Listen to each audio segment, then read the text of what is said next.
Bonjour à tous, on est mardi 26 octobre et j'ouvre un nouveau vlog qui sera le dernier du mois d'octobre. Vous savez combien de temps il va durer, moi je ne sais pas encore parce que je ne suis pas chez moi cette semaine et du coup je ne vais pas beaucoup vlogger parce que j'aurai pas trop l'occasion de vous parler, mais j'essaie de le faire là tant que j'ai un petit peu de temps.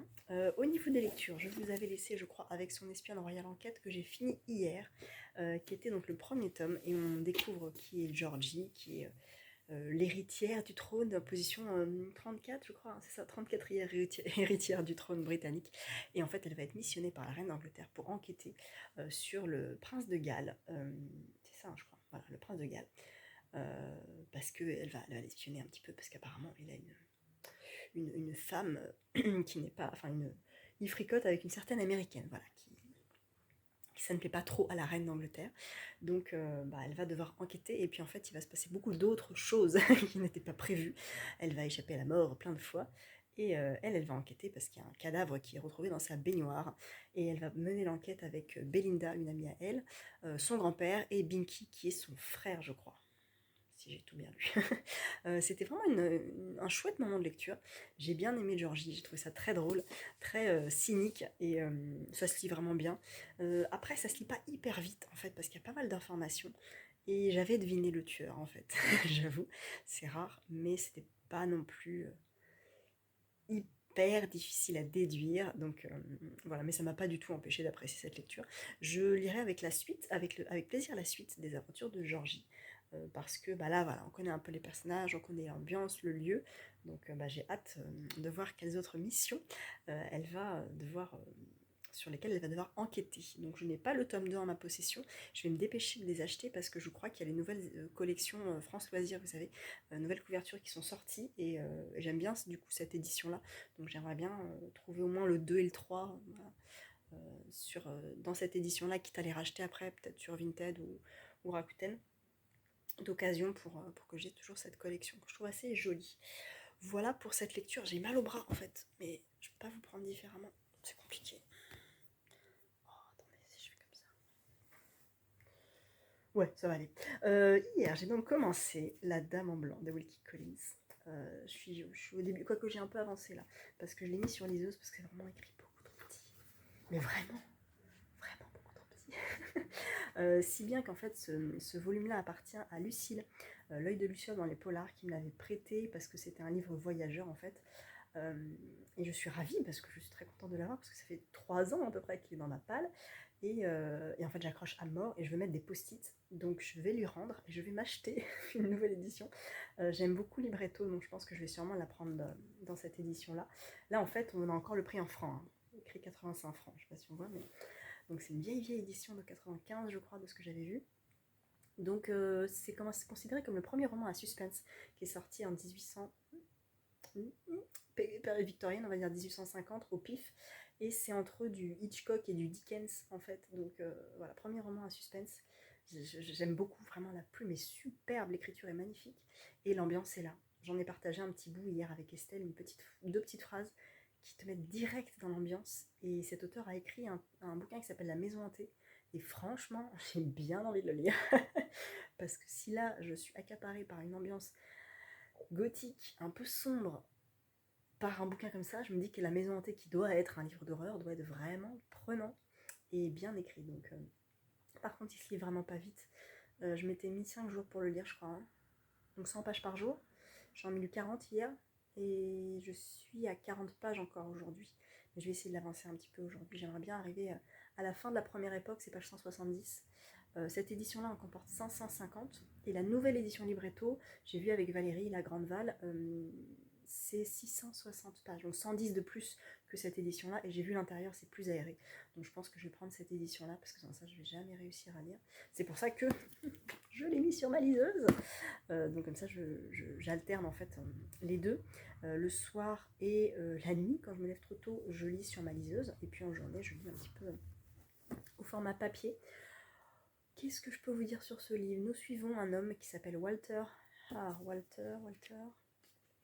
Hartwright, qui est professeur de dessin, qui va être embauché dans une maison pour enseigner le dessin à deux jeunes filles. Et en fait, avant d'arriver dans cette maison, il va rencontrer une jeune femme habillée tout en blanc, un peu fantomatique, qui va lui demander son chemin. Et et elle va le troubler fortement, tant et si bien qu'il n'arrivera plus à l'enlever de son esprit. C'est donc une femme en blanc, la dame en blanc. Et quand il va arriver dans cette famille avec les 2 jeunes filles, eh bien il y a une des 2 sœurs, qui sont pas vraiment sœurs, qui sont cousines ou demi-sœurs, qui lui ressemble fortement. On ne sait pas si c'est elle, je ne sais pas, franchement j'en sais rien. Il y a pas mal de ressemblances au niveau de la description, mais je me dis que ce sera un peu facile. Et en fait, il va pas pouvoir réussir à se l'enlever de l'esprit, quoi. Donc j'en suis là, c'est très mystérieux, et il va y avoir une enquête en fait, parce qu'une des 2 sœurs va vouloir savoir qui est cette jeune femme. Donc c'est pour ça que je me dis visiblement ça doit pas être la sœur, je pense. Donc voilà, en tout cas c'est hyper bien écrit, c'est hyper beau, et je suis trop contente de le lire, vraiment c'est pour le Victober. Et je suis bien contente, vraiment. Donc après celui-là, je lis le dernier message de Nicolas Beuglé, que je devais commencer le 29, mais que je vais peut-être décaler au 30, parce que vu l'épaisseur de ça, ça m'étonnerait que je l'ai fini le 29. Et puis après, on sera bien, on sera à la fin du mois d'octobre, et ça me basculera vers le mois de novembre. Nicolas Beuglé. Donc voilà, j'ai fini le purgatoire dedans, c'était trop bien. C'était dur, mais c'était bien. C'est beau, la fin est très très belle. Donc là en novembre je lis Le Paradis, j'aurai fini la Divine Comédie. Oh my god. et ce qui est pas mal parce qu'en novembre on lit aussi l'Iliade de Homère. C'est Homère? Oui, c'est Homère. Et après on lit l'Odyssée, en fait on lit l'Iliade et l'Odyssée sur à peu près 100 jours avec Mag. Donc j'ai mes 2 éditions différentes, mais c'est pas grave. J'ai aussi la possibilité de les mettre sur liseuse, parce que vu la taille de la police, je pense que je me rabattrai sur ma liseuse. J'ai très peur de cette œuvre, parce que c'est des trucs qu'on étudie au collège et qui ne nous bottent pas forcément. Mais encore une fois, j'ai toujours ce bouquin, les sorcières de la République de Chloé Delhomme, qui va creuser dans l'Antiquité les déesses qui ont marqué justement l'Antiquité, quoi, cette époque-là, et je ne connais rien de ça, rien. Et quand j'ai demandé en fait sur Instagram qu'est-ce que je pouvais lire en fait sur les déesses grecques, on m'a dit le mieux c'est que tu lises l'Iliade et l'Odyssée, enfin Homère en fait, que tu lises Homère. Donc ça tombe plutôt pas mal, c'était l'occasion, mais néanmoins j'ai lu le début et je ne comprends absolument rien au début, mais rien.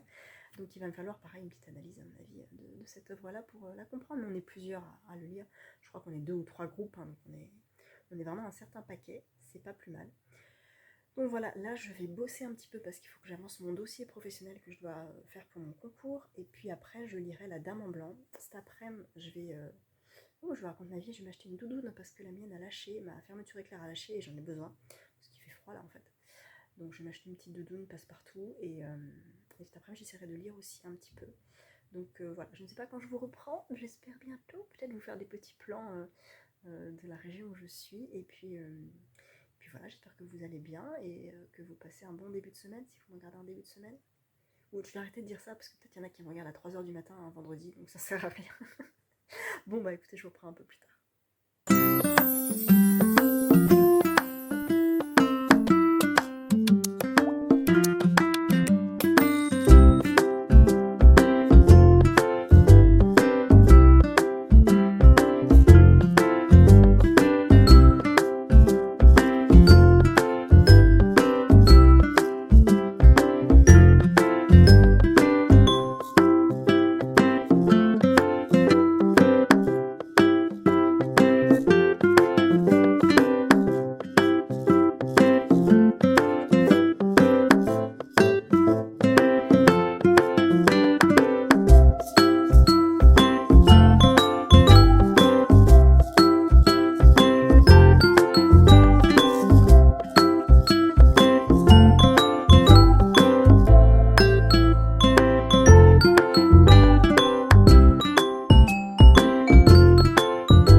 Bonjour à tous, on est vendredi et je sors d'un petit rhume que j'ai attrapé mercredi. Je vous ai filmé des petits plans.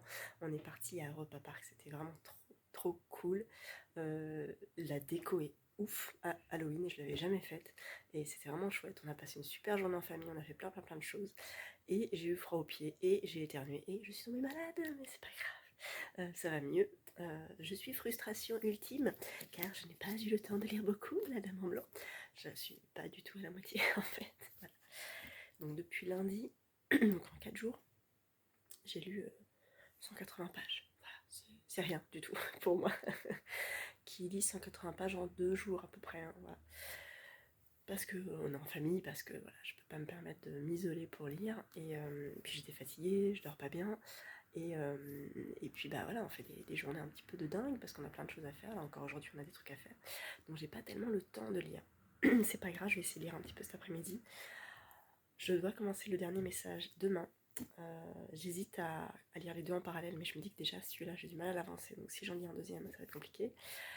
Ou alors de ne pas lire le dernier message, ou alors de ne pas lire La nuit qui ne finit pas de Agatha Christie, début novembre, donc de décaler le dernier message vers le 2-3 novembre, comme ça me laisse encore jusqu'à mardi à peu près pour lire La Dame en Blanc, en sachant que la semaine prochaine j'aurai un tout petit peu plus de temps pour lire, mais pas des masses. Donc en fait il est génial ce bouquin, mais j'ai pas le temps de le lire. Donc voilà, je suis un petit peu frustrée de lecture, c'est pas très grave. Aujourd'hui on va faire des courses et je vais lire cet après-midi pendant la sieste du petit. Et je vais essayer de lire demain aussi. Voilà, ce serait cool que j'arrive à la page allez 300 demain. Allez, 120 pages en 2 jours, on va essayer de le faire. C'est toujours si passionnant. Les narrateurs se passent la plume en fait au fur et à mesure. Donc on découvre différents points de vue, c'est très intéressant. Et l'ambiance est top quoi, vraiment. Donc voilà, j'espère que vous ça va. Et je vous reprends ouais, peut-être demain ou ce week-end ou lundi, je ne sais pas. Bonjour à tous, on est lundi 1er novembre et je viens conclure ce vlog, ce tout petit vlog en fait qui est plutôt court par rapport aux autres que j'ai déjà fait, pour vous dire que voilà on est rentré à la maison, tout s'est bien passé.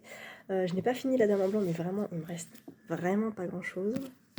Donc mon objectif là pendant la sieste de mon fils c'est de le finir, il me reste 70 pages, comme ça ce soir je commence le dernier message de Nicolas Beuglé que j'ai très hâte de lire, qui a été dédicacé en plus avec une super dédicace personnalisée. Donc je tiens à le remercier et donc j'ai très hâte parce que j'avais beaucoup aimé la saga Sarah, je sais plus comment elle s'appelle, notamment avec Complot, qui avait été un gros coup de cœur. Retournement de cerveau intense, c'était génial. Donc j'ai hâte, vraiment hâte, avec une petite appréhension quand même parce que Complot a mis la barre vraiment très haut. Mais de ce que je vois dans le groupe Instagram, c'est que ça se lit très bien, très vite. Donc j'ai hyper hâte. Je le commence ce soir, il fait 400 pages. Il fait 410 pages. Ça serait cool que je le finisse jeudi. On est mardi, on est lundi. Oh oui, lundi, jeudi, ça le fait. Donc lundi, jeudi, en sachant que là, je suis toute seule avec mon fils jusqu'à jeudi soir. Donc je vais pouvoir lire, pendant ses siestes, lire, pendant ses dodos du soir, en fait. Il se couche à 20h, donc ça me laisse un peu toute la soirée pour lire. Je vais me faire des petites soirées cocooning, je vais allumer les bougies, ça va être trop bien. Donc ça, et puis comme ça je pourrais emmener. Alors le prochain je l'ai pas, c'est Agatha Christie, La nuit qui ne finit pas, qui est la lecture du Rick Christie 2021 pour le mois de novembre. Et voilà, j'aurais entamé le mois de novembre. À la fin de la semaine, il y a la foire de Brive. Je suis trop contente, j'ai trop hâte d'y aller, j'ai trop hâte. Ça va être trop bien. J'ai commencé à préparer un peu mon sac, faire la liste de tous les livres que je vais emmener, il y en a beaucoup trop. Des livres que je veux acheter sur place, il y en a beaucoup trop aussi. Donc à voir. J'aurais bien vu Amélie Nothomb en fait, parce que ça fait longtemps que je l'ai pas vue et j'aurais bien fait dédicacer les aérostats. Mais c'est un grand format, je sais pas trop. Son dernier me tente pas en fait. Et je me dis tant qu'à faire, autant en dédicacer un que j'ai aimé. Donc je vais peut-être prendre les aérostats. Qu'est-ce que j'ai encore à faire dédicacer? J'ai mon petit carnet, attention. À faire dédicacer, alors j'en ai pour des amis aussi, les déracinés, parce que je vois Catherine Bardon, je crois qu'elle est française, donc c'est Bardon. Nora Hamzaoui, que j'ai acheté son bouquin la semaine dernière, je l'ai trouvé d'occasion, donc j'ai acheté, parce que c'est un grand format aussi, donc pareil, je vais le prendre aussi, parce que j'ai envie d'aimer ce bouquin, parce qu'il me rend hyper nostalgique des années 90 en fait, et c'est complètement ça à 100%, et j'adore lire des choses qui qui parle des années 90 et de cette nostalgie-là, j'adore ça. Impact de Olivier Norek. On va tout aller le voir, hein, avec les filles. Donc je pense que je prendrai Impact. La part de l'autre de Eric Emmanuel Schmitt, parce que c'est le seul de Eric Emmanuel Schmitt que j'ai lu et j'ai adoré. C'était un super coup de cœur. Et il y a aussi Mathieu Ricard, je vous en avais parlé, avec l'art de la méditation que d'ailleurs j'avais acheté à Aurore, si tu passes par là, et que je n'ai toujours pas lu. Mais je me dis là, si je le fais dédicacer, ça va être encore mieux. Donc c'est un tout petit poche, voilà. Donc en soi, il y a deux... en fait, je vais voir Virginie Grimaldi. J'ai un bouquin à ma belle-mère et 2 autres bouquins poche. Donc ça me fait déjà 3 bouquins. Les Déracinés, qui est poche, mais qui est gros. Les Aérostats, qui est grand format, mais qui est petit. Le Nora Hamzaoui, qui est grand format. Impact, qui est poche. La part de l'autre, poche. L'art de la méditation, poche. Voilà. Et les achats, j'en ai 7 à acheter. Non, j'enlève ça. J'en ai 5 à acheter. Voilà, c'est bien. On va faire ça. Voilà. Vous êtes témoin, j'en ai 5 à acheter. Je n'en achèterai pas 5, je vous rassure, il y en aura beaucoup plus que ça. Parce que j'ai un grand sac de rando. Et que je vais mettre 3 t-shirts, un pantalon et 2 culottes dedans pour avoir la place pour les bouquins. Donc voilà, le programme est fait, les auteurs, le planning est fait aussi. Je vous reparlerai de ça, bien sûr, dans la semaine et à la fin de la semaine, parce qu'on va beaucoup vlogger avec les filles. Ça va être trop bien. On y est avec Estelle, avec Angie, avec Mag, et Sophie qui nous rejoint aussi, et la tante de Estelle. Donc j'ai trop hâte. Ça va être trop bien. Ça va être trop bien. Voilà. Bah écoutez, je vous laisse là. Je vais filmer mon bilan lecture d'octobre, hein, parce que là j'ai tous mes bouquins. Et après je lis. Voilà, j'espère que vous avez passé un bon moment. N'hésitez pas à me laisser un petit commentaire, ça me fait bien plaisir. J'y réponds à chaque fois, je crois. J'essaye de répondre au maximum rapidement, tout ça. Et puis n'hésitez pas à me dire voilà ce que vous voudriez voir aussi un petit peu plus dans ce vlog. Et j'ai oublié parce que j'ai reçu des bouquins. J'ai reçu des bouquins de chez Pocket pendant que j'étais absente. J'ai reçu Désert Noir de Adrien Pochet. J'aime bien la couverture. C'est la sélection pour les nouvelles voies du polar. Le prix Pocket, une drogue qui permet de déjouer la mort. Pourriez-vous dire non? Qui refuserait pour le prix d'une pilule de revoir ses chers disparus? L'Orphée, cette nouvelle drogue que tout Paris s'arrache à ce pouvoir, vous faire pénétrer pour un instant du moins au royaume des morts. Mais dans le sillage de cette promesse, le chaos déferle, overdose, guerre des gangs, assassinat. Avec son groupe du 36, Jocelyn Farkas a pour mission de démanteler la filière. Au lendemain d'une intervention désastreuse, les questions se multiplient. Qui est cette fille mutique et en cavale? Qui est cette femme à l'intelligence redoutable et au dessein opaque? Entre mafia, société secrète et innocent en déroute, le policier navigue à vue, à la frontière si séduisante, si périlleuse du désert noir. Il a l'air franchement cool. Il a l'air carrément cool. Et oh, ah, j'aime bien ça. Introduction comme ça, genre machine à écrire et tout. Fusillade à Paris. Ah ouais, c'est vraiment hyper immersif, quoi. Et ça a été publié aux Forges du Vulcain, en grand format. Donc j'aime beaucoup cette maison d'édition. Merci beaucoup Pocket. Et le deuxième, c'est La fille de Caïque énorme, de Céline Dangean, qui avait écrit Le Cheptel, que vous avez peut-être vu passer. Moi, j'ai entendu des très bons avis.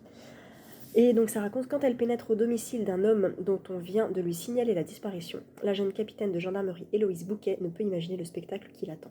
Sur le mur, un immense svastika tracé avec du sang. Au pied du lit, quelques piécettes et des pétales de fleurs faisant penser à une offrande. Et, allongé, le cadavre du disparu presque intégralement nu, le corps maculé de sang, décapité. Le meurtrier n'ayant pas laissé le moindre indice, l'enquête piétine, jusqu'à ce que, un mois plus tard, soit retrouvé un autre corps mutilé selon le même rituel. Voilà, je vous laisse un petit peu découvrir ça. C'est un beau bébé, c'est écrit plutôt petit, et ça fait 700 pages. 715 pages. Voilà, il est assez sobre, assez joli. Donc tout ça, c'est Pocket. Donc merci encore pour tous ces envois Pocket. Merci beaucoup. Voilà, je vous laisse là. J'ai même pas fini le Alice Guy. Vous savez quoi? J'ai même pas fini. J'ai pas fini le Sylvie Hiver, il faut que je le finisse. Trop de trucs. C'est pas grave, je vais la dame en blanc à fond. Et de toute façon, je vous donnerai sûrement mon avis final dans le prochain vlog. Mais c'est complètement fou. C'est complètement fou et je comprends que ce soit le premier roman à suspense en fait. C'est complètement dingue. C'est des témoignages en fait qui arrivent les uns après les autres.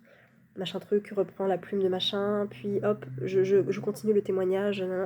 Et c'est très, très étrangement écrit et c'est super novateur. Je me dis pour 19e siècle, c'est trop bien. J'ai hyper hâte de connaître la fin.